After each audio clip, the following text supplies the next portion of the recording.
Buenas tardes a todos. Les damos la bienvenida a esta conferencia online, Mujeres en Cambio, la lucha por la igualdad de género en Corea del Sur, que va a ser impartida por Patricia Chico, profesora de la Universidad de Málaga.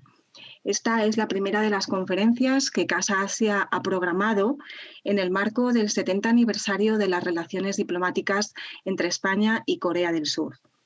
La conferencia va a ser presentada por el director general de Casa Asia, Javier Parrondo, quien a su vez introducirá a la ponente.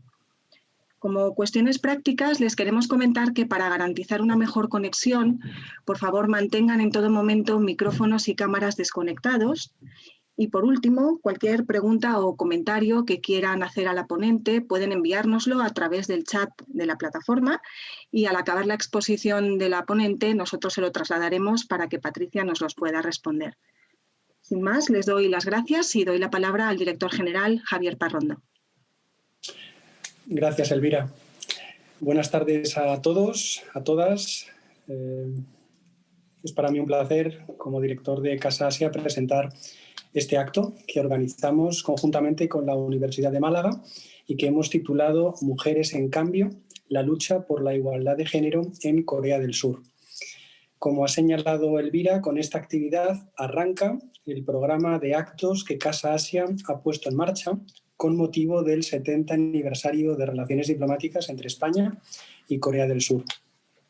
Fue en 1950 cuando ambos países decidieron establecer relaciones diplomáticas y desde entonces esa relación no ha parado de fortalecerse, en gran medida porque ambos países, y lo veremos en el curso de estas conferencias que, como digo, hemos organizado, han tenido trayectorias históricas parecidas. Han transitado desde un sistema autoritario a la democracia y su evolución económica y social también encuentra muchas similitudes.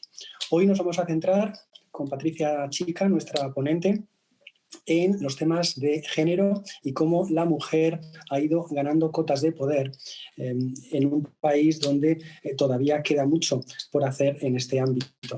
Patricia es, a pesar de su juventud, coordinadora de proyectos de la Oficina Puente Corea de la Universidad de Málaga, colaboradora docente en el área de estudios de Asia Oriental en esta universidad y en la actualidad se encuentra finalizando su tesis doctoral en la Universidad de Málaga sobre el modelo de cooperación internacional al desarrollo de Corea del Sur con una perspectiva de género.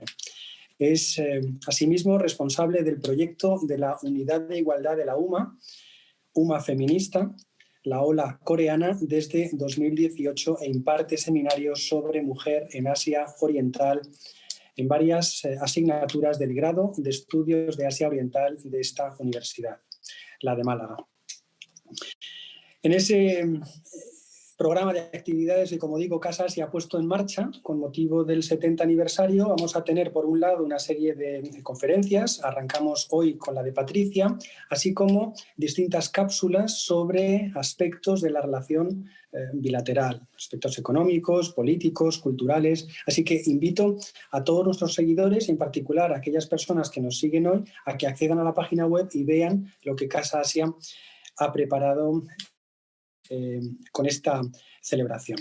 El pasado 28 de septiembre tuvimos oportunidad de asistir a la presentación del libro España y Corea hacia una nueva asociación estratégica, un libro que tengo aquí delante y bueno, fue digamos el pistoletazo de salida de ese programa de actividades con el que queremos celebrar los 70 años de relaciones diplomáticas. Hoy tenemos un gran número de participantes, no me voy a extender más, lo hablábamos antes del inicio del acto, los temas de género definitivamente despiertan interés entre el público español, entre los seguidores de Casa Asia, así que gracias por la fidelidad, gracias por seguirnos en el acto de hoy y desde luego los temas de género seguirán estando en nuestra agenda porque, como digo, despiertan un enorme interés. Y por supuesto, gracias Patricia por acompañarnos hoy.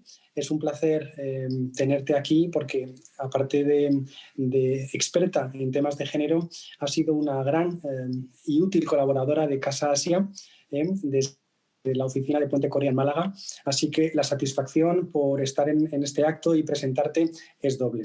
Sin más, te cedo la palabra insistiendo en que el chat queda a partir de este momento abierto para que después de tu presentación haya un turno de preguntas y respuestas, de tal forma que el acto sea lo más interactivo.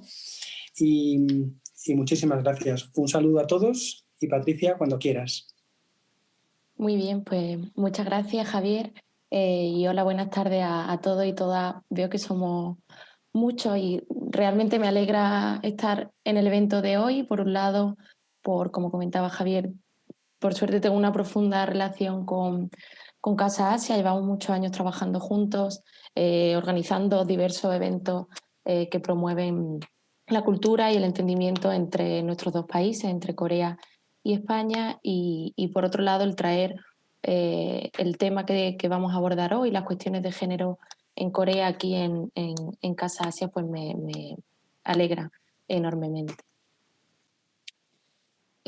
Como todos sabéis, hoy vengo a hablaros sobre la mujer en Corea, titulada como Mujeres en Cambio, la lucha por la igualdad de género en Corea del Sur. Con lo que me gustaría esencialmente que nos pudiéramos quedar todas y todos hoy es con esa clave que han fundamentado la construcción de la identidad femenina actual en Corea, es decir, qué elementos históricos, qué elementos religiosos, culturales son los que han conformado la posición y la situación actual de la mujer en Corea, por un lado, y por otro ver cómo los movimientos de género han tenido un papel esencial en la lucha por esa igualdad de género, en esa escalada por una sociedad más igualitaria en Corea del Sur. Por tanto, a lo largo de la presentación os iré contando todos estos elementos clave para que lo comprendamos, para pasar al final a una parte más actual de las reivindicaciones actuales que hay en el país.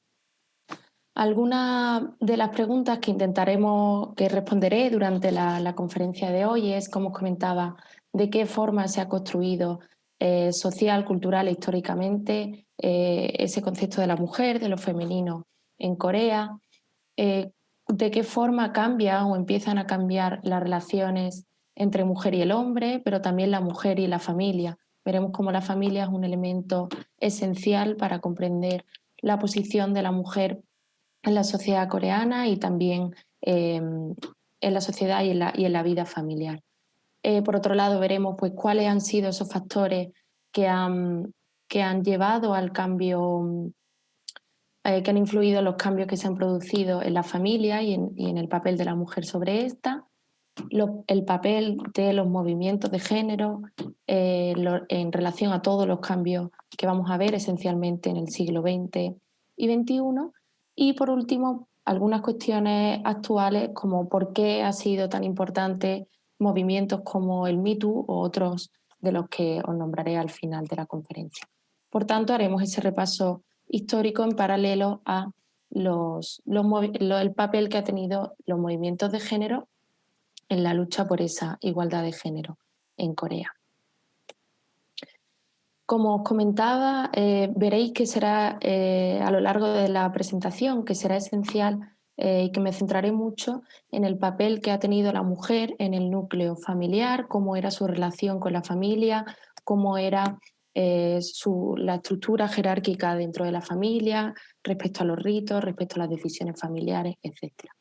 La importancia también veremos que ha tenido el neoconfucianismo, la filosofía y la ideología que imperó durante casi 500 años en Corea y que ha tenido y tiene una gran influencia en la actualidad, y la importancia que tuvo la apertura de Corea al exterior en un momento concreto y también ya en el siglo XX en las relaciones de la mujer respecto al hombre y su papel en la familia.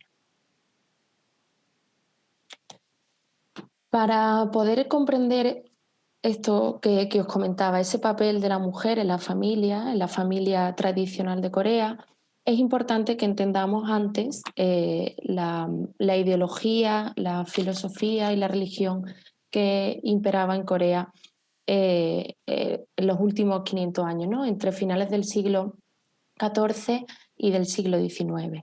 Muchos conocerán probablemente el confucianismo y el neoconfucianismo. Y el neoconfucianismo se configuró en Corea como partiendo de los ideales y la doctrina confuciana china, con una interpretación propia en Corea.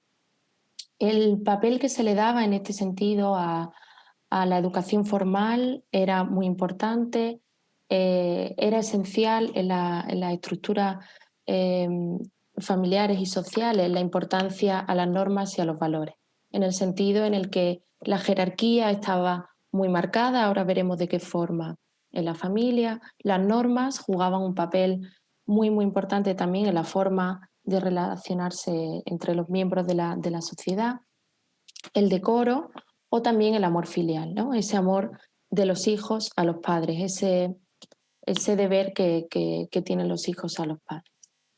El neoconfucianismo, cuando llegó a la península coreana, rompió, no directamente, pero paulatinamente con la ideología anterior o con la religión que imperaba en la península, principalmente budista y también chamanista. Esta ruptura con los valores anteriores tuvo unas consecuencias para la mujer que ahora veremos durante la sesión. Anteriormente a que llegara estas nuevas ideas, el neoconfucianismo a finales del siglo XIV, la mujer, por ejemplo, participaba en los ritos familiares, tenía un papel en la religión, sobre todo en el chamanismo. El chamanismo era la religión autóctona de Corea, con un fuerte valor, un fuerte relación con la espiritualidad, con la naturaleza. La mujer en esta sociedad sí tenía, por ejemplo, participaba de manera igualitaria en la herencia. Vamos a ver ahora cómo la llegada del neoconfucianismo, de estas ideales y esta doctrina confuciana china, produce un cambio en la sociedad que tiene unas consecuencias para la mujer, sobre todo en relación a su estructura, a sus relaciones en la sociedad y en la familia.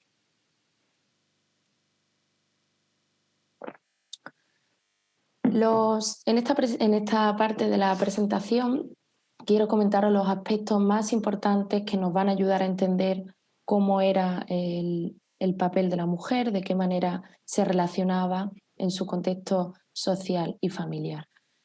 Como os comentaba, esta llegada al neoconfucianismo produjo una serie de cambios y muchos de ellos supusieron una pérdida de los derechos esenciales de las mujeres en Corea.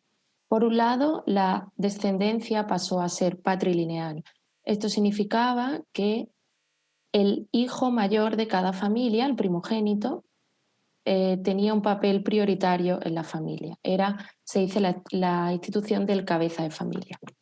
Como hombre primogénito, tenía derecho a tomar una serie de decisiones en la familia, ocupaba el papel más importante en la jerarquía familiar y por debajo de él se encontraban el resto de hermanos y la mujer. Ahora veremos esa parte. Esa descendencia patrilineal no solo implicaba que el primogénito fuera, como decía, la persona más importante, sino que también la herencia no fuera paritaria. Es decir, la mujer no tenía derecho a recibir una herencia familiar y pasaba a formar parte de la familia del marido una vez que contraía matrimonio con otra familia. En este sentido, la mujer, al dejar de formar parte, al contraer matrimonio, dejaba de formar parte de su familia e incluso desaparecía del libro familiar. Es decir, que una familia conformada por una madre, un padre con sus hijos, el hijo primogénito contraía matrimonio y sucesivamente imaginemos una hija menor que se casaba con un hombre de otra familia. Pues bien, esta hija menor dejaba de formar parte del libro familiar. De hecho, si ustedes tienen acceso en algún momento a algún libro o algún árbol genealógico coreano, verán que la sucesión siempre es masculina, la sucesión de apellidos siempre va entre hijos y el hijo primogénito con el papel del cabeza de familia. El cabeza de familia, además de tomar parte de las decisiones esenciales de la familia, como podía ser, por ejemplo, el lugar de residencia o la expulsión incluso de algún miembro, también cumplía con un papel muy importante y era el del culto a los ancestros. Antes de la llegada del neoconfucianismo, los hombres y las mujeres participaban de manera igualitaria en un rito tan importante como es el rito, el culto a los ancestros. Con el neoconfucianismo, este papel se relega solamente al hombre, y esto lo vemos, por ejemplo, en el rito del Chesa.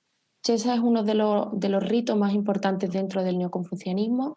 Lo vemos todavía en la actualidad en Corea. Quizás algunos conozcan la festividad de Chuseok, la festividad de la cosecha. Es en ese momento en el que se hace un altar, se guarda culto a la familia. La cuestión no es solo que el rito lo realiza el hombre, sino que el culto se guarda solo a la familia y a los antecesores del hombre. Por tanto, los ritos el culto a la familia de la mujer no se realizaban. ¿Qué realizaba la mujer en este sentido, ¿no? En el de los ritos? La mujer se encargaba, bueno, como no nos sorprenderá, de la preparación de los alimentos que formaban parte de ese altar, del Chesa, pero también formaban parte de ritos que estaban relacionados con la casa, ¿no? Con los espíritus de la casa que ayudaban, por ejemplo, a la consecución de la paz y de la armonía familiar. Esto en el sentido de la descendencia patrilineal, como os comentaba. Otro aspecto muy importante era la relación que la mujer tenía con la casa, con lo que se conoce como chip. En coreano casa es chip. La chip es un espacio con una identidad muy fuerte en Corea porque marcaba las relaciones y la jerarquía y la estructura de la familia en Corea. En la chip, en la casa, la madre sí que tiene un papel más elevado, importante, y es que los hijos deben respeto a los padres, ¿no? En primer lugar tendríamos al padre de la familia y en segundo lugar a la madre. La madre es la regenta, la administradora de la casa, incluso toma decisiones importantes que tienen que ver con la vida familiar, como puede ser el matrimonio de los hijos o la educación, por ejemplo, cuando los hijos son pequeños.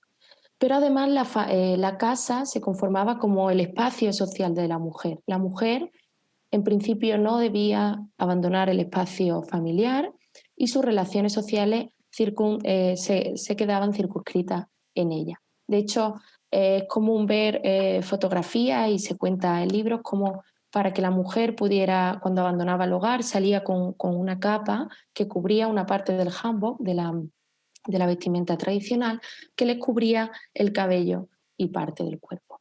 Es así, por tanto, por lo que tiene un papel tan relevante la casa para la mujer, donde ella sí es administradora y gestora de la casa y donde sus hijos sí que tienen que guardarle respeto. Os comentaba, por tanto, ese papel que la madre tendría en la jerarquía familiar. El padre sería, por tanto, el papel más elevado junto con la mujer, y los padres lo que serían los abuelos, los padres de ese primogénito, que de forma general también convivían en la misma casa. En las familias coreanas era muy común que convivieran varias generaciones juntas. Veremos cómo esto ha cambiado bastante en la situación actual, donde las familias son esencialmente nucleares, pero en este momento era común que vivieran 2, 3 e incluso a veces 4 generaciones juntas. Respecto a la educación de las niñas, no tenían acceso como lo tenían los hombres o los niños en la familia. Los niños, sobre todo de una clase social media alta, tenían acceso a una educación formal, a la educación a través de los libros, de la escritura. Sin embargo, las mujeres, las niñas, tenían acceso a una educación no formal, es decir, eran educadas en cómo debían comportarse en casa, cómo debían comportarse con sus maridos o cómo deberían cuidar a sus hijos una vez que fueran madres. Y todo quedaba en torno a su papel como madre y esposa. De hecho, en la guía ilustrada de las 3 relaciones se habla del papel de la relación con el padre, con el marido y con los hijos. Sí que había un pequeño núcleo de mujeres que eran educadas, que son las Kisen, que eran mujeres que sí estaban educadas en las artes, en la literatura, pero su función era esencialmente la de entretener al hombre y no era con la libertad de poder acceder a la educación formal.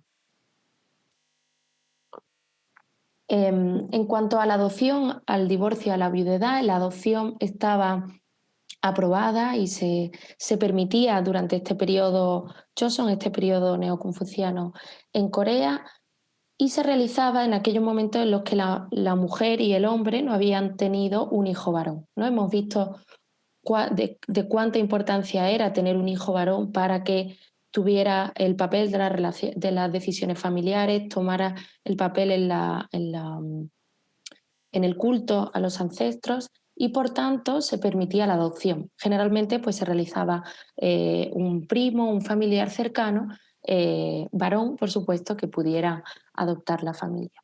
El divorcio solo se contemplaba en ciertas ocasiones en las que, por supuesto, era el hombre el que podía solicitarlo. Y en caso de viudedad, la mujer no podía casarse de nuevo. Tened en cuenta lo que podía suponer esto si la mujer no tenía derecho a una herencia y perdía al marido y sus hijos aún no se habían casado, podía quedar totalmente abandonada o sin ningún tipo de recurso económico. Pues bien, esto es la conformación que hubo de la identidad femenina durante casi 500 años, ahora veremos, hasta principios del siglo XIX, y es lo que ha marcado la forma de relacionarse y la estructura de las relaciones familiares en las familias en Corea respecto sobre todo a la mujer. Bueno, esto os traigo, voy a comentarlo brevemente porque no nos va a dar mucho tiempo, pero algunos de esos extractos en los que se hablaba de la educación no formal hacia las mujeres, cómo una mujer debía dejar sus aspiraciones y que fuera el marido el que tomara las decisiones, incluso si creía que se iba a equivocar su marido, no debería interferir en esto, ¿no? En el segundo, por ejemplo, nos dicen cómo debías estar ciega, sorda, incluso muda. Es decir, que el marido tuviera ese papel activo y de liderazgo, mientras que el de la mujer era una posición más débil y sumisa. Como conclusión, como os comentaba, hay un papel del hombre ya muy distanciado del de la mujer. La mujer pierde sin duda una gran independencia económica y también su papel en la sociedad, si bien lo gana o lo tiene dentro de la familia. Os traigo un pequeño textito sobre esta doctrina que os comentaba de los 3 seguimientos, que dice: cuando la mujer es joven debe seguir a su padre, cuando se casa seguirá a su marido y cuando el marido muere deberá seguir a su hijo mayor. Creo que resume bastante bien esto que hemos comentado, cómo el papel de la mujer queda absolutamente relegado a la posición del hombre. Y cuando inicia el cambio, ¿no? ¿Cuáles son esos primeros tintes en los que vemos que la mujer comienza a tener una mayor igualdad de género, a tener una mayor representación dentro de la sociedad coreana? Pues bien, todo esto empieza cuando Corea abre sus puertos comerciales, comienzan a entrar ideas desde China, desde Occidente, ideas diferentes a las que se habían conformado durante estos casi 500 años que os comentaba que apenas había habido una transformación social, ni de la estructura económica, ni de las relaciones familiares o sociales. Por tanto, cuando Corea abre sus puertos comerciales a finales del siglo XIX, comienzan a entrar, os comentaba, nuevas ideas que confrontan con el pensamiento autóctono, ¿no? el que había en ese momento en la península. Entran en este momento en conflicto el pensamiento occidental y la doctrina oriental, ¿no? Que se conoce como Sohak y Tonghak, como Tonghak la de Oriente y Sohak la de Occidente. Estas nuevas ideas que entraban esencialmente por parte de misioneros que venían desde China y por otros puntos de Occidente, principalmente traían ideas de igualdad social, ¿no? Rompían con esa jerarquía que promulgaba el neoconfucianismo, pero a su vez otorgaba nuevas ideas que promovieron la incursión, por ejemplo, de nuevas filosofías, nuevas tecnologías y pequeñas modernizaciones industriales en Corea.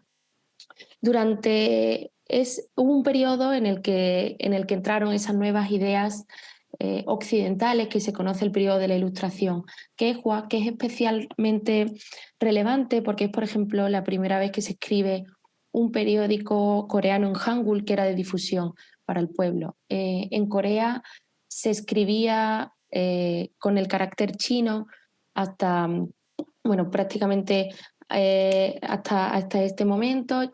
Hubo un rey que consigue implementar el Hangul, una escritura propia para Corea, pero realmente quedó en un nivel mucho más cercano al pueblo que realmente con los confucianos letrados. En este momento es, por ejemplo, en el que se empieza a escribir en Hangul en los periódicos. También se abre por primera vez, por ejemplo, una escuela de lengua extranjera.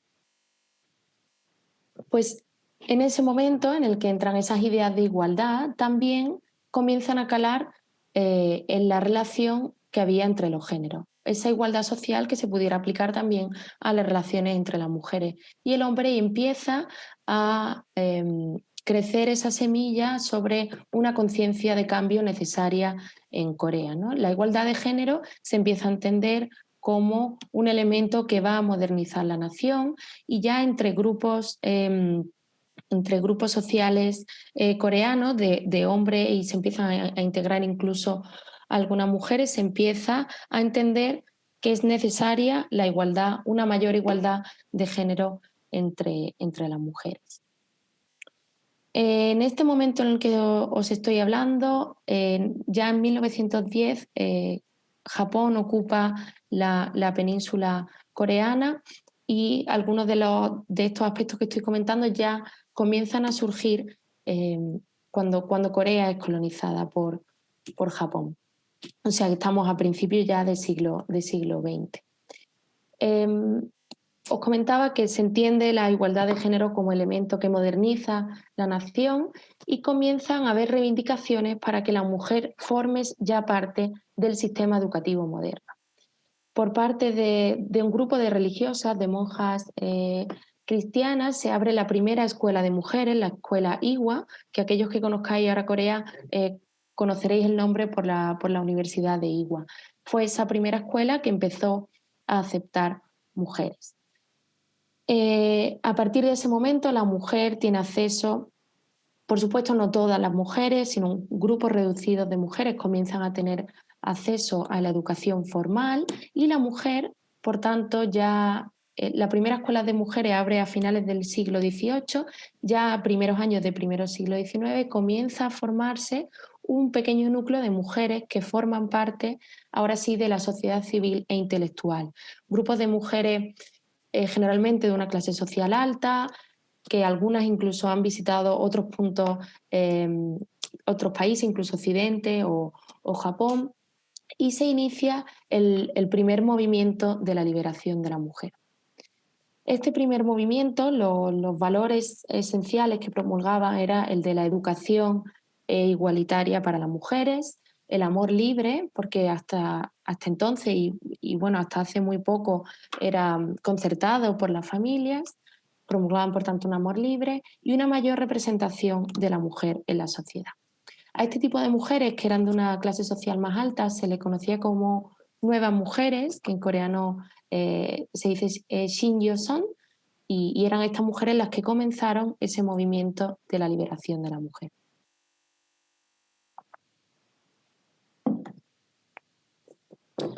Durante ya este periodo de la ocupación japonesa, si bien se empieza a dar estos pequeños núcleos de mujeres educadas, de mujeres que participaban en grupos intelectuales, por supuesto no era algo que representaba a la mujer coreana del momento, sino que era algo minoritario. De hecho, el papel de la mujer coreana durante la ocupación japonesa retrocedió aún más, si se podía, en derechos y libertades. Hubo un gran endurecimiento de los valores tradicionales y confucianos en los que la mujer tenía que tener ese papel en la casa y en la familia. La mujer además se une a la maquinaria japonesa en el sentido en el que Corea empieza a modernizarse industrialmente, comienza a trabajar en algunas fábricas y además sufre el acoso sistematizado por parte de militares japoneses. Hay un movimiento muy importante, hay una lucha muy importante que sigue en la actualidad, pero que sobre todo estuvo en auge en los 90 en Corea, que es el caso de las mujeres de confort, que son estas que os comentaba. Fueron mujeres que durante la ocupación japonesa fueron cogidas de sus casas. A las familias les contaban que ellas iban a trabajar en fábricas, iban a poder dar un mayor sustento a la familia. Las familias no sabían a dónde acudían y la realidad era que las mujeres eran violentadas sexualmente por parte de los militares japoneses en aquellos puntos en los que Japón estaba ocupando del sudeste asiático, en este momento del imperialismo japonés. La dureza de este discurso no es solo que la mujer sufrió durante casi más de 20 años, muchos grupos de mujeres muy jóvenes, desde 13, 14 años hay mujeres que lo cuentan, este tipo de violencia, sino que una vez que ellas vuelven a Corea, cuando acaba la Segunda Guerra Mundial y vuelven a su ciudad natal, no se ven en la capacidad de contar qué les ha ocurrido, porque ellas tienen que ahora jugar ese papel de mujeres jóvenes que tienen que casarse, que tienen que tener un papel con su familia, y podía incluso verse mal influencia, tener un carácter negativo para su propia familia. Este grupo de mujeres decidió callar durante muchos años y fue ya sobre todo en los 80, los 90, cuando se le dio una voz muy importante por parte de los movimientos de género. Si quisieran investigar sobre esto, hay bastante literatura, hay entrevistas muy interesantes en internet que entrevistan a algunas de estas mujeres ahora ancianas y muy mayores, que cuentan la crudeza de este testimonio.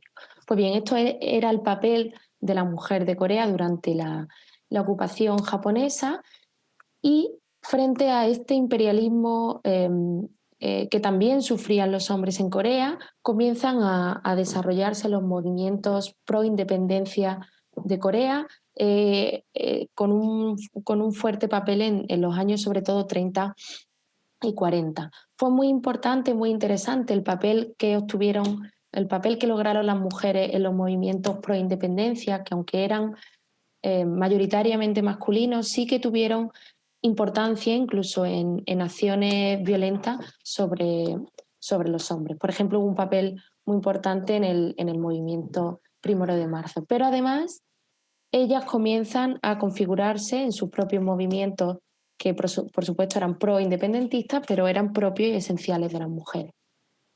Uno de estos, y muy importante, fue el nuevo movimiento de mujeres, porque era la primera vez que mujeres campesinas y trabajadoras urbanas se unían en pos de una mayor igualdad de género, ¿no? Frente a esta clase social que os comentaba, un poco más elevada, de mujeres cultas que ya habían ido, por ejemplo, a la escuela. Otro grupo muy importante, otro momento muy importante en este momento para los movimientos de género fue la Gran Coalición de Grupos de Mujeres, porque unía a esas mujeres de una clase social más alta con este anterior grupo que os he comentado de mujeres campesinas y trabajadoras urbanas. Por tanto, los movimientos pro independencia de Corea respecto a Japón fueron un poco dinamizadores del papel de la mujer, que ya se entendía como elemento de modernización de la mujer.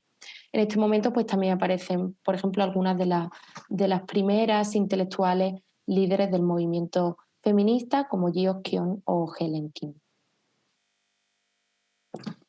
Si analizamos los principales hitos que obtuvieron estos primeros grupos por la liberación de la mujer, podríamos decir los esenciales son la Declaración de los Derechos de la Mujer en 1898, la creación de la Sociedad para la Educación de la Mujer en la década de 1910, y esto era muy importante porque era la primera vez que se fundaban institutos de educación, hospitales, se organizaban actividades artísticas sobre todo, con un papel muy centrado en la mujer. Incluso mujeres de una clase social más alta apoyaban económicamente este tipo de actividades.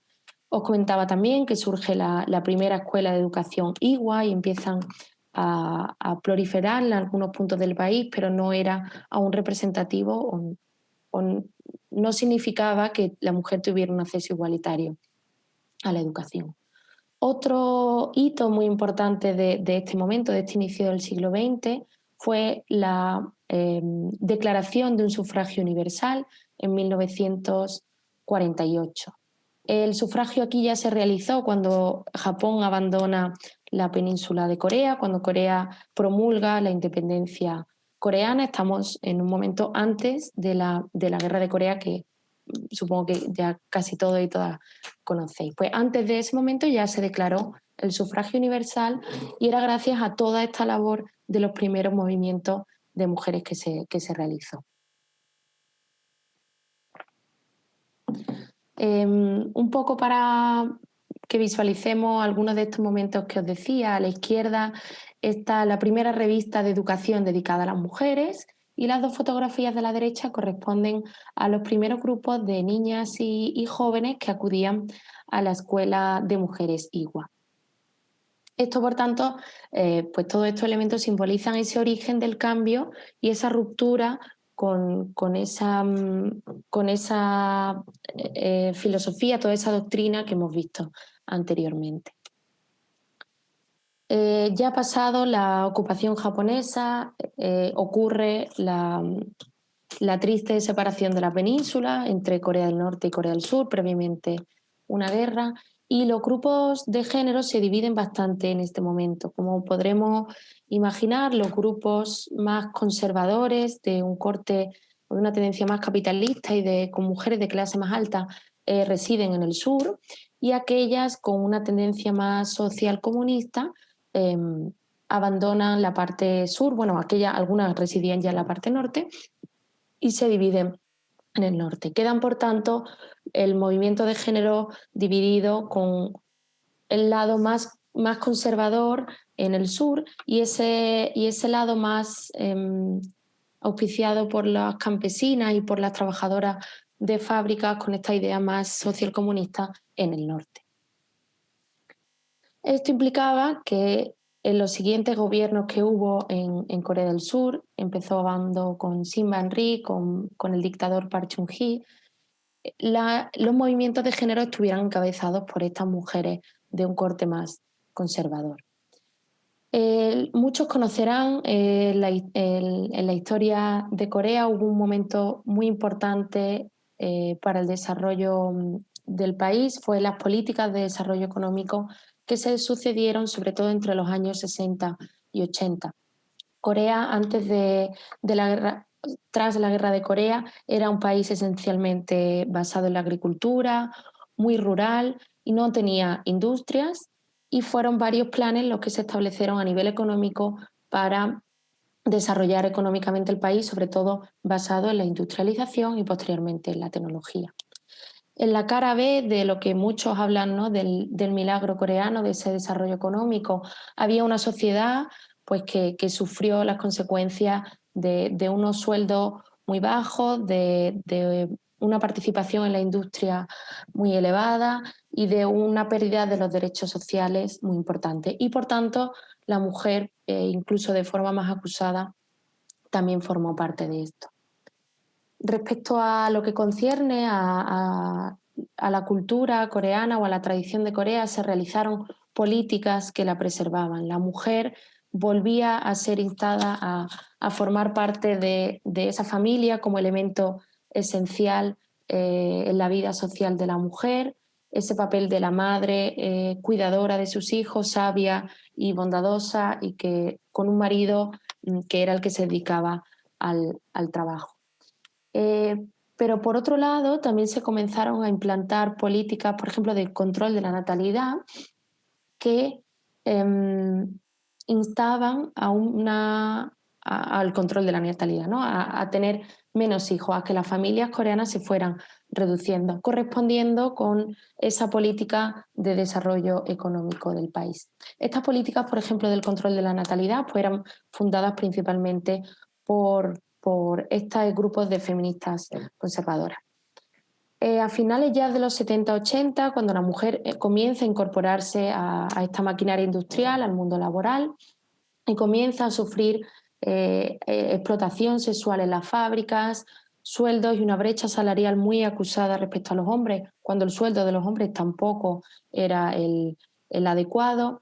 Incluso se hablaba del término de chicas de fábrica, chicas que tuvieron que dejar las zonas rurales para quedarse viviendo cerca de la industria, de la fábrica, y con unas jornadas laborales muy, muy elevadas, incluso llegando a trabajar, cuentan, de rodillas, sobre todo en fábricas de telares. Esta situación, esta violación de los derechos laborales, promovió que las mujeres se reorganizaran de nuevo con otros valores o con otros objetivos diferentes a los que perseguían los grupos de mujeres más conservadoras. Principalmente hay dos grupos importantes. Uno fue, Minjung Feminist, es todo el movimiento feminista que se agrupa dentro de los movimientos pro democracia de Corea. Os comentaba que en este momento había una dictadura militar. Los movimientos prodemocráticos fueron muy importantes para el logro de la democracia en Corea, y había una parte de ellos que estaban centrados en la lucha de los derechos laborales y de los derechos esenciales de la mujer. Otro grupo muy importante fue la creación del Korea Women Association United, que integraba a grupos de mujeres conservadoras y progresistas en una misma agrupación, ¿no? Para poder luchar juntas bajo los mismos objetivos. Para situarnos, estamos ahora entre los 80, principios finales de los 80, en el que os decía que esta asociación tiene un papel muy relevante y que unía a estos dos grupos de mujeres más conservadoras y progresistas, o que estaban más relacionadas con el trabajo en las fábricas. Los objetivos principales de estos movimientos eran el que os comentaba: visibilizar esa situación, esa violación que hubo en el grupo de las mujeres conocidas como mujeres de confort, ya una lucha por una mayor igualdad familiar. En este momento, en los 80, sigue todavía legible la institucionalidad del cabeza de familia, o sea, el primogénito sigue teniendo ese papel tan importante que os comentaba al principio. La herencia sigue sin ser paritaria, y todos estos aspectos que he comentado al inicio, ¿no? Ya en los 80. También abogaban por una mayor igualdad laboral y el fin contra el turismo sexual, que comenzó a darse en las zonas y en los núcleos de negocios de las principales ciudades del país. El trabajo conjunto y la sinergia que crearon estos grupos y la democracia que llega a Corea a finales de los 80 y entra realmente a principios de los 90, hace que se consigan ciertos hitos y reformas en leyes muy importantes para lograr estos objetivos que ellas promulgaban. Los más importantes es la reforma de la ley de la familia. En este momento se instauró a mediados de los 90 en el que se rompía con esa institucionalidad del cabeza de familia, aunque realmente se dice que no se logra hasta inicios del 2000. Además, se hace una reforma de la igualdad en el empleo, una ley de la protección de la infancia contra la violencia sexual y la violencia doméstica, recogiendo, por tanto, muchos de los objetivos que promulgaban los grupos feministas de finales del siglo XX. Todo este trabajo dio lugar a una serie de cambios en la estructura familiar coreana, ¿no? Toda la modernización, por un lado, económica del país, la democracia, la inclusión de la mujer en el mundo laboral, el trabajo, sobre todo, de los grupos feministas, y se empieza a configurar como esas familias que conocemos actualmente coreanas, que ya no responden tanto a ese valor o esa concepción más tradicional. Por ejemplo, las familias comienzan a tener solamente 1 o 2 hijos, cuando con anterioridad lo normal eran, pues, como ocurría en España, ¿no? 4 o 5 personas. Las familias comienzan a ser nucleares, es decir, ya no es común que haya 2 o 3 generaciones en una misma vivienda, sino que haya 1 o 2 generaciones, incluso empieza a haber hogares monomarentales. Fijaros, os traía la cifra, en 1998 la cifra de niñas respecto a niños de nacidos era 100 a 110, cuando lo normal es que fuera prácticamente paritario, 50-50, porque aún, os comentaba que a finales del 98 a finales de los 90 es cuando se rompe con esa imagen, esa institucionalidad del cabeza de familia. Aún era muy importante tener un niño, un hijo varón, y esto se veía en las cifras de niñas respecto a niños porque, por supuesto, por detrás habría un número elevado o de adopciones o de abortos. Además, ya en los 90 comienzan a aumentar los divorcios, la edad de matrimonio se empieza a retrasar, aunque actualmente todavía la mujer tiene una fuerte presión social, también el hombre, por construir una familia. Aún la familia sigue siendo un elemento esencial de la cultura coreana. Se empiezan también a dar matrimonios multiculturales. Por ejemplo, os traigo una pequeña tabla que recoge datos que nos van a ayudar a verlo. Son muchos más los hombres que se casan con mujeres extranjeras que mujeres coreanas que se casan con hombres extranjeros. Las nacionalidades preferidas, podríamos decir, pues son China y Estados Unidos en el caso de las mujeres, pero cuando un hombre decide elegir una esposa, un número mucho más elevado son mujeres del sudeste asiático. Un tema también muy interesante que hoy, bueno, no nos daría tiempo a abordar. Toda esta serie de cambios, pues, nos hacen, por ejemplo, llegar a titulares como estos que os traigo, que hay ya un elevado número de mujeres que son las que traen el sustento principal económico a la familia, o datos como que la cifra de nacimientos en Corea ha bajado, me parece que ahora está en torno a 0,98 o a 1, algo, muy poco. Es decir, el número de nacimientos es mucho más pequeño. La mujer tiene un papel importante en la estructura económica familiar y eso, por tanto, rompe con esa relación no tan igualitaria que veíamos en la sociedad tradicional coreana. Además de estos cambios en la vida familiar, pues también ha sido posible observar cambios en la vida social de la mujer. Hay un elevado número de mujeres con un gran nivel educativo, lo vemos en los números en la escuela universitaria, en la educación, una gran incorporación de la mujer al número laboral y un menor número de amas de casa, que ha derivado también, bueno, también por otras razones, en una elevada importancia que se le da actualmente a la estética y a la moda y a una excesiva sexualización de la mujer en Corea.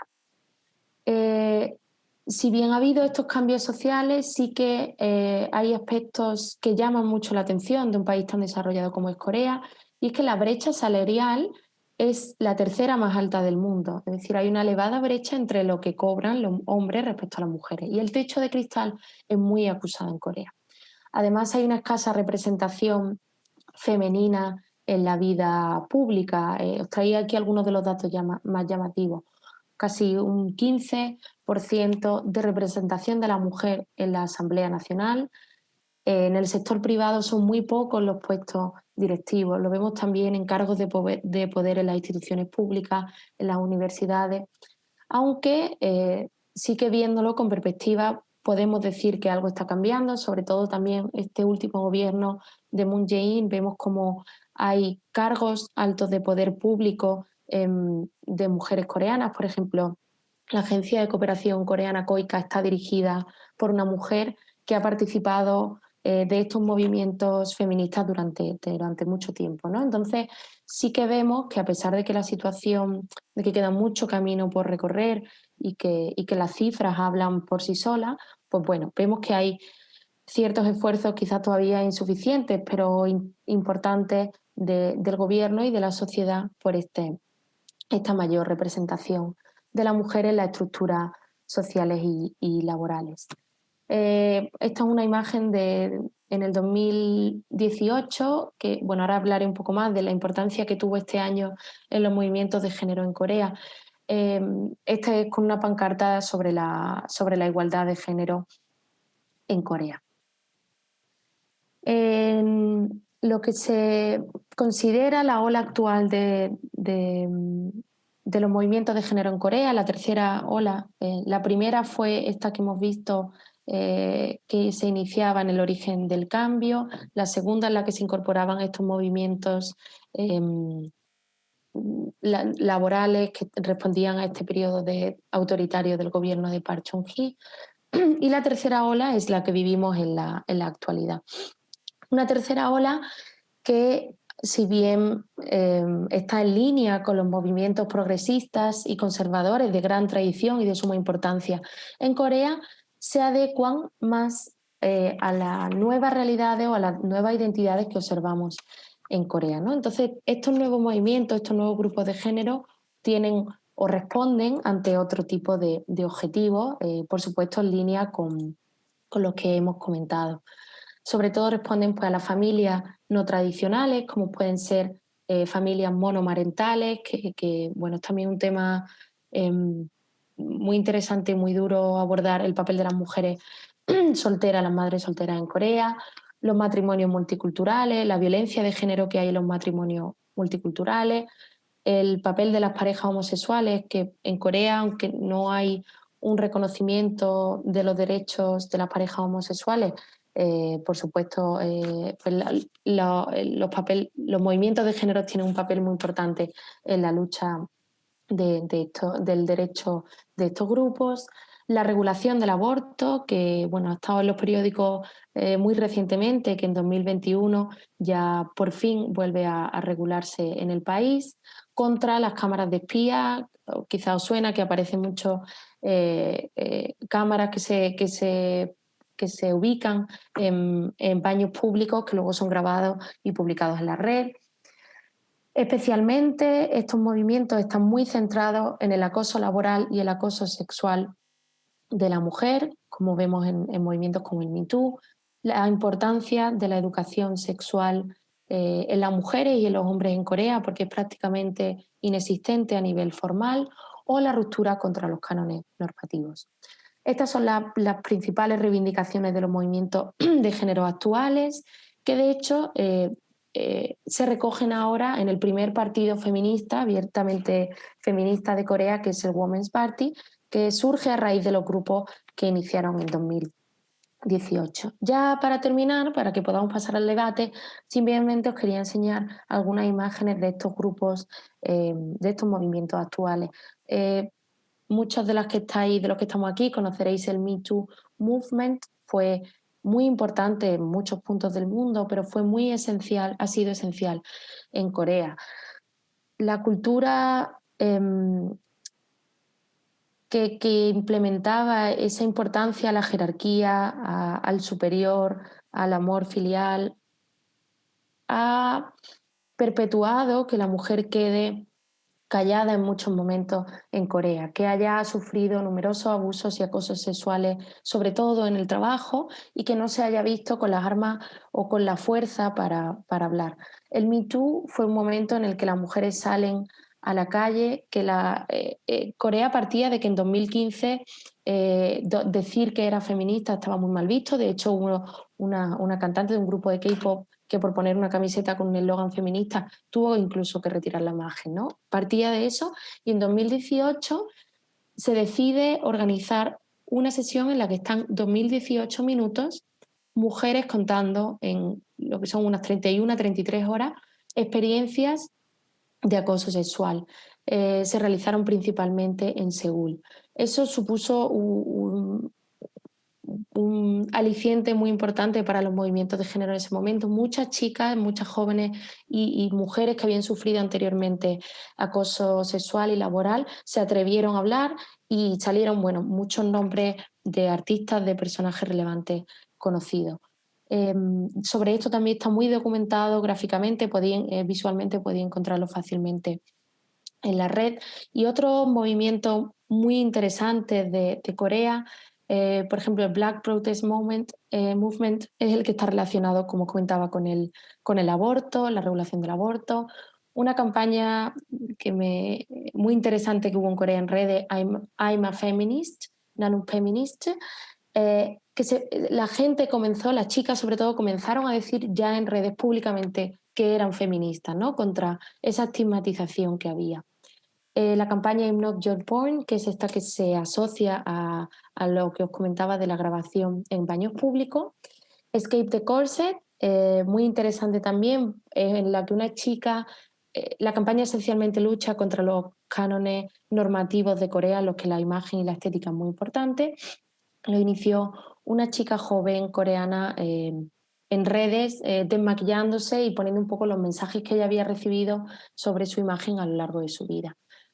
Estos son los movimientos, los hitos más relevantes o que más se destacan en la actualidad. Sin duda, los movimientos de género en Corea ahora están muy activos, con por fin un gran apoyo social. Las chicas y los chicos se atreven, sobre todo las chicas, a decir que son feministas a pesar de que aún hay un gran estigma social sobre esto.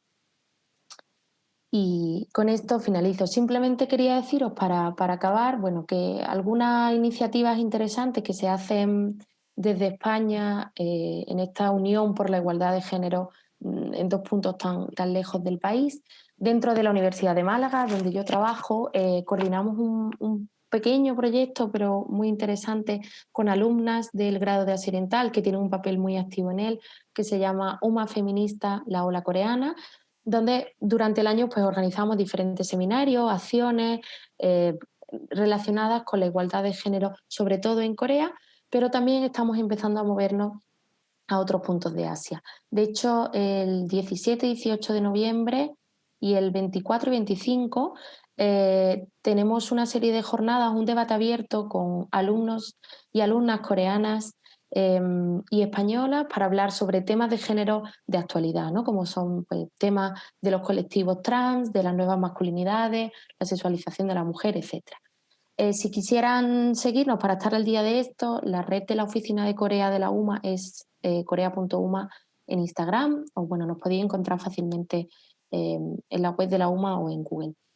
Otra importante punto, creo, para aquellos que estéis aquellas interesados en el tema de género, es un proyecto muy reciente que acaba de nacer por parte de unas alumnas de la Universidad de Málaga, que es la Asociación de Mujeres de Asia, que pretende ser un punto de encuentro en todos estos temas que nos preocupan y nos atañen como los de hoy. Y, por supuesto, bueno, Casa Asia, que aparte de esta conferencia que yo he tenido el placer de daros hoy, pues tienen una serie de actividades durante el año. Hace poco yo participé en un curso de género sobre Mongolia.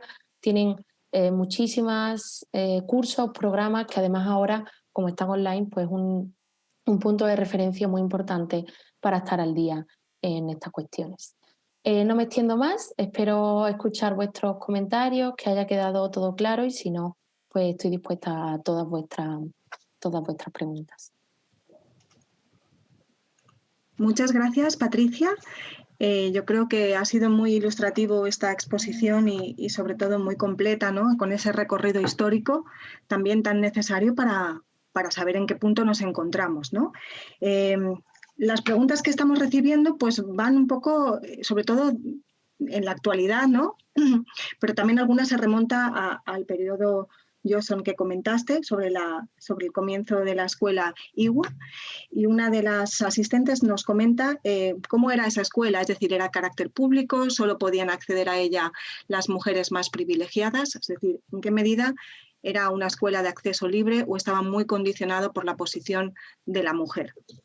Sí, estaba muy posicionado por la condición de la mujer y en este caso también por la religión, ¿no? Comentaba que eran regentadas, eran gestionadas por mujeres, por monjas cristianas esencialmente, y eran ellas las que la inauguraron. Generalmente tenían acceso a aquellas chicas de una posición media alta, sí, principalmente, porque aquellas que eran también de zonas más rurales se empezaron a abrir, sobre todo en Seúl, los puntos más importantes del país, y no era realmente un acceso público, de hecho era minoritario. Sí que fue ese origen del cambio, ese germen para que empezaran a abrirse más escuelas y a que hubiera esas reivindicaciones de que la escuela sí llegara a la mujer, pero realmente no era un acceso mayoritario para ellas. Muchas gracias. Ahora damos un salto y vamos un poco a enlazar con las últimas diapositivas que nos has compartido en cuanto a las nuevas tecnologías, a esa reivindicación en redes, esa mayor libertad que ofrece ahora el mundo virtual, ¿no? ¿En qué medida esas nuevas tecnologías han favorecido la difusión de las reivindicaciones de los movimientos feministas y cómo se ha aprovechado ese ciberactivismo para avanzar en esta igualdad? Pues yo creo que sin duda ha sido clave y esencial. O sea, si no hubiéramos vivido si no fuéramos ahora conscientes de esta revolución tecnológica en la que estamos, esta conexión que tenemos con todos los puntos del mundo, el acceso a YouTube, a Twitter esencialmente, no se hubiera desarrollado de esta manera. En Corea ha sido también esencial porque sabemos que es una sociedad muy tecnológica, muy conectada al mundo digital y en la que a veces en la que el ciberactivismo ha tenido un papel muy importante porque muchas mujeres han podido tomar un papel activo, pero otras un papel pasivo que ha sido muy importante. Ese tipo de comunicaciones que os comentaba, ¿no? Como I'm a feminist, que tú dijeras en redes con ese hashtag tan importante que eras feminista en Corea cuando en 2015 era un estigma bastante grande. O la difusión de vídeos del Corset Free Movement, son chicas que se graban, por ejemplo, rompiendo maquillaje, cogiendo crema de elevado coste en Corea y destruyéndola. Visualmente son muy rompedores, son imágenes muy fuertes que se difunden enormemente y que ha sido un canal para que las jóvenes y sobre todo las chicas jóvenes de Corea tomen un papel muy importante en estos movimientos de género. Si accedéis a entrevistas, a documentales y a vídeos del Me Too, del Corset Free, veréis que casi siempre vemos a chicas jóvenes coreanas y casi siempre esa difusión se hace por redes. Los movimientos sociales de Corea tenían una forma de representarse interesante, como otros movimientos en Corea, que era la sentada silenciosa, y junto a esas sentadas pues ya vemos cómo Internet es otro de esos instrumentos para alzar la voz. Por lo tanto, ha sido totalmente esencial. Muy bien, Patricia, pues si bien Internet y las redes son un mecanismo de defensa y de lucha, ¿no?, en estas reivindicaciones, también otro de los participantes nos hace mención a la literatura coreana actual, ¿no? O sea, ¿en qué medida consideras que es una manera de difundir esas reivindicaciones? Nos cuentan también el caso de la novela Kim Ji-yoon, nacida en 1982, y cómo ese fenómeno también ha tenido repercusión no solo en Corea del Sur, sino más allá de las fronteras, ¿no?, como una manera de hacer ver y de velar por una mujer diferente, ¿no?, en esta sociedad. Sí, igualmente el papel de la literatura coreana está jugando un papel muy interesante, por supuesto, porque la literatura al final es otra de las ventanas que tenemos de ofrecer al mundo de cómo es el lugar donde vivimos, ¿no? Ocurre también en el cine, ocurre también en los videoclips y es muy interesante o ha sido muy importante el desarrollo o la apuesta de un grupo de escritoras, sobre todo escritoras coreanas, que han puesto en valor esas voces a veces calladas, bueno, esas voces calladas en muchos momentos de Corea, situaciones a las que ellas se enfrentan. Pasa también con Han Kang, que también ahora actualmente está teniendo bastante repercusión. Entonces, por tanto, sí, como comenta la persona preguntado, no solo tenemos el vehículo de la calle, no solo tenemos el vehículo del ciberactivismo, también está el cine, sino que la literatura coreana, que además también ahora, por suerte, nos llega traducida al español. Hasta hace poco era difícil, era más fácil encontrar toda la literatura en inglés, pero gracias a la promoción de la literatura coreana también tenemos acceso a otras concepciones del feminismo que nos llegan de otros lados del mundo. Estamos muy acostumbrados quizás a leer literatura feminista de Occidente, de Estados Unidos, de Inglaterra, de Alemania, de España, y la oportunidad que nos ofrecen estas escritoras de ofrecernos otros puntos de vista nos ayuda, pues, a comprender esas realidades. Muy bien, nos preguntan ahora una breve comparación. ¿Cómo consideras tú, en comparación Corea del Sur con países occidentales, cómo están los movimientos feministas en ambos países, o sea, en Corea del Sur y en el mundo occidental? ¿Todavía muy retrasados con respecto a otros países a la cabeza en Occidente? ¿O consideras que esa diferencia se va mermando? El caso de España, por suerte, bueno, España sabemos que es un país muy dinámico en temas de género, también con una fuerte tradición, y en España quizá no sufrimos tanto esa concepción o ese estigma que se tiene en Corea todavía por decir que eres feminista. Sí que en Corea yo creo que ya la población ha cambiado esa concepción de ese papel tradicional de la mujer, pero aún no tienen esa buena imagen tal y como la tienen quizás en España los movimientos de género. Aquí también se sufre cierto estigma en ciertas ocasiones, pero comparado con Corea, pues quizás Corea todavía, los movimientos de género allí tienen un papel más difícil, puesto que tienen que llegar a un mejor alcance de la población, o que la población comience a entender los movimientos de género y los movimientos feministas con un ¿cómo podría decir?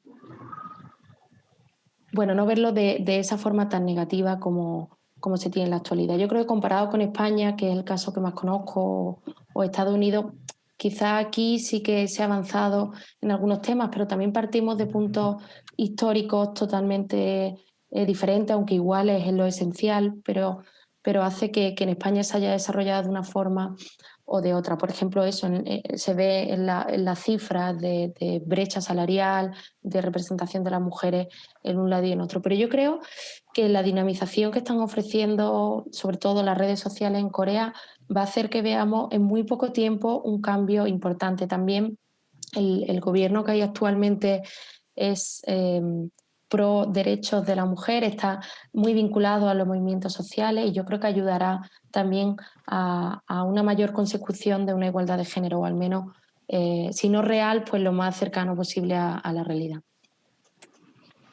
Tenemos también varias preguntas relacionadas con los transexuales. ¿Cómo participan en la lucha feminista? Pues justo de este tema no podría contestaros tanto, pero es un tema que vamos a abordar en estas sesiones que os comento del 17 y el 18 de noviembre, en el que además va a participar una chica trans coreana. Sí que es complicada la participación de ella. En los nuevos movimientos feministas sí hay una gran aceptación, en los movimientos conservadores quizás un poco más reticentes. Sí que hay figuras transexuales, chicas sobre todo en Corea, que están teniendo un papel activo muy importante, algunas porque han integrado, porque tienen un papel importante en la música, en otras escalas artísticas que hacen que se esté visibilizando más. No podría hablar tanto de qué papel juegan exactamente, pero espero poder responder sobre esto tras los seminarios que tendremos muy pronto en la universidad. Es un tema de bastante actualidad, muy interesante, que se está empezando a abordar con mayor interés ahora y por suerte, justo ayer nos confirmaron que una chica va a participar en el seminario y ella nos podrá contar de la mano pues cómo se vive todo esto allí. Muy bien, nos preguntan también esto que mencionabas en el cine como manera también de difundir o de dar a conocer esta problemática. Desde el punto de vista negativo también, ¿qué ocurre con los K-dramas? ¿Qué ocurre esta visión que algunos de ellos ofrecen de la mujer?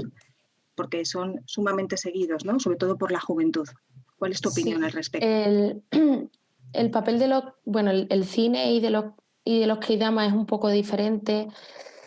En los K-dramas, lamentablemente, solemos ver la perpetuación de un rol de una mujer sumisa, una chica joven que generalmente quiere tener una relación con un chico con mayor poder o mayor escala social.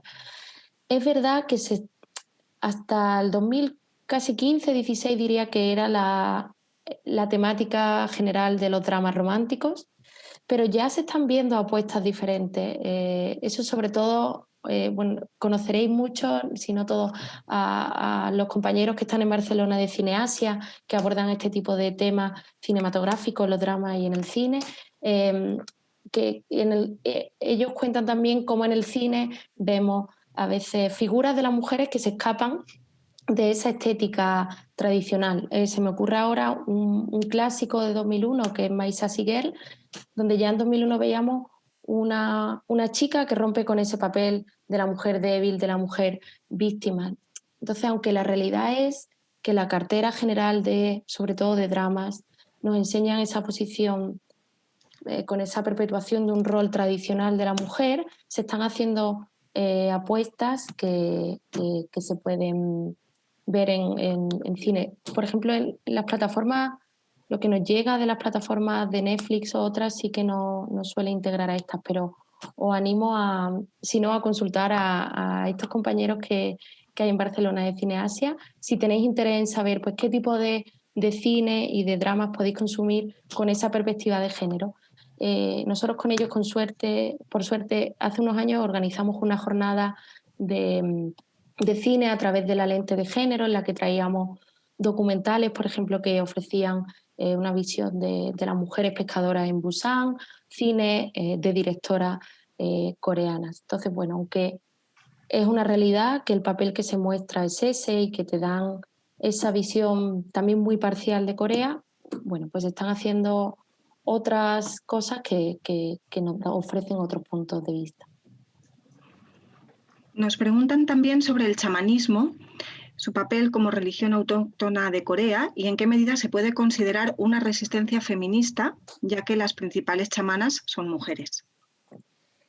Pues sí, totalmente. Yo creo que se podría considerar quizás ellas en sí mismas, las chamanas, el chamanismo es una religión autóctona de Corea con una larga tradición. En la actualidad aún encontramos chamanas coreanas. Principalmente son las mujeres las que realizan los ritos y las que son las chamanas por esa conexión más sensorial que tenemos las mujeres, y también responde a esa pérdida del poder, del papel que tuvo la mujer en la religión cuando llegó el neoconfucianismo. Sin duda, al ser la mujer y muchos grupos de mujeres las que acuden a la chamana y las que acudían, las que tenían esa conexión espiritual con la naturaleza, con los cuidados, forman si no esa resistencia, probablemente ya no se considerarán una resistencia feminista, pero sí son un importante motor del papel de la mujer en Corea. Tenemos, la verdad, muchas preguntas. Nos gustaría dar cabida a todas, pero vamos a tener que ser un poquito más selectivos. Disculpamos a quienes no se vean respondidos. Nos comentan si existen resistencias feministas en las zonas periféricas de Corea, si es principalmente en ciudades, o si también en las zonas más rurales se comienza a ver un cambio. Si es así, ¿qué zonas son? Pues no podría contestar con gran seguridad. o sea, los movimientos feministas sí que han proliferado abiertamente en Corea.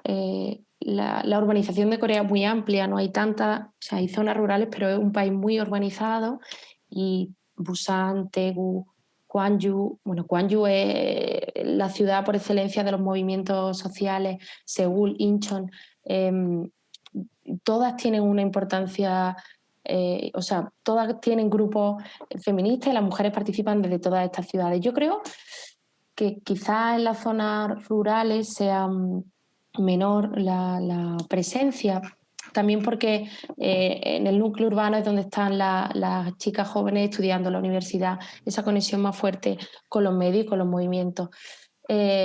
Sí, yo creo que está en todos los puntos del país, pero quizás en las zonas urbanas con mayor importancia. Comentan también el vínculo entre la tasa de natalidad, esa baja tasa de natalidad y esas reivindicaciones de independencia femenina, ¿no? ¿Qué medidas prevé el Gobierno para frenar esta baja tasa de natalidad? Pues la verdad es que actualmente no sé si el Gobierno ha tomado un papel relevante en esto. Al final, la baja tasa de natalidad es fruto, por un lado, bueno, como en otros puntos del mundo, de la incorporación de la mujer al mundo laboral, pero también de esa fuerte política que se realizó en los 60 y 70 para controlarla. Sí que conozco que hay cierta ayuda, hay planes, por ejemplo, para o sea, hay concesiones de paternidad y de maternidad que son, bueno, no tan elevadas como en España, pero son considerablemente buenas. También el acceso a las guarderías se está garantizando de una manera más generalizada, bajando los precios para que los padres puedan acudir a sus centros de trabajo con la tranquilidad de que sus hijos están en este cuidado. Conozco ese tipo de acciones puntuales, pero no sé actualmente si el gobierno actual de Moon Jae-in tiene un plan de políticas para esto. Sobre la educación también hay alguna consulta. Nos vienen a preguntar si la presión y la exigencia tan conocida en las escuelas coreanas es igual para niños y para niñas. Sí, yo me atrevo a decir que la presión es igual. Sí que si vemos las estadísticas, por ejemplo, de las escalas universitarias, vemos como tanto los hombres como las mujeres llegan a escalas como máster, doctorado, aunque pues sí, con una mayoría, por ejemplo, de hombres en la ciencia. La presión por la educación yo diría que es igualitaria, responde también a ese interés por luego tener un buen posicionamiento social, un buen trabajo que le permita vivir de manera cómoda y que cuando forme una familia también puedan tener un acceso a una buena educación y continuar este modelo. Yo sí, me atrevería a decir que es igual. Es muy común ver que tanto chicos como chicas pasan muchísimas horas en la escuela, después de la escuela van a clases particulares de inglés, de piano, de tenis y que emplean muchas horas dedicadas a la educación. Nos comentan también sobre la última de las diapositivas que has mencionado, que nos has compartido, sobre el tema del aborto. ¿Cuál es la nueva reivindicación del aborto a raíz de todos los movimientos feministas? ¿En qué medida el Gobierno también se está haciendo eco de todas estas solicitudes? A raíz de todas estas reivindicaciones que se hacían, porque hasta ahora la regulación del aborto era prácticamente inexistente, no se puede abortar prácticamente en ningún caso, incluso en casos de violación era complicado, también porque las denuncias de violaciones no eran muy habituales. En la actualidad lo que se aboga es por una regulación mayor en la que se asegure sobre todo la salud de la madre, que la mujer tenga una mayor decisión en la continuación o no con el embarazo y todavía no se ha regulado, no se ha legalizado. Sí que está la propuesta para 2021. Ya el Gobierno se comprometió a esto y están trabajando todavía en la propuesta. No conozco exactamente en qué detalles sí o no incluye ciertas o no cosas, pero esencialmente en eso es lo que trabaja. Pues vamos a ir acabando porque nos acercamos ya a la hora de finalización de la conferencia. Como ves, Patricia, ha suscitado muchísimas preguntas. Hay algunas que se van a quedar sin responder, lamentablemente, pero sí que algunos de los participantes nos instan a que por favor repitas otra vez estos diálogos y seminarios que vas a celebrar en la universidad porque están interesados. Y alguna recomendación sobre alguna mujer coreana, una biografía de alguna mujer coreana pues representativa de todas estas reivindicaciones. Vale, pues voy a hacer, bueno, para lo primero, todavía no hemos publicado la información, será se llama Debate sobre la igualdad de género en Asia, Corea y Mongolia. Va a ser el 17 y 18 de noviembre, 24 y 25 de noviembre. Los 2 primeros días sobre Corea, los 2 segundos días sobre Mongolia. La publicidad todavía no la hemos hecho, pero va a salir o en la web de la Oficina de Corea.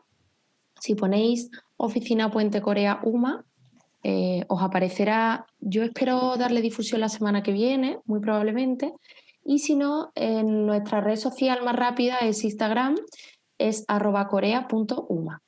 Entonces, por un lado, Oficina Puente Corea o @corea.uma. Respecto a la biografía que comentan, quería remitirlos.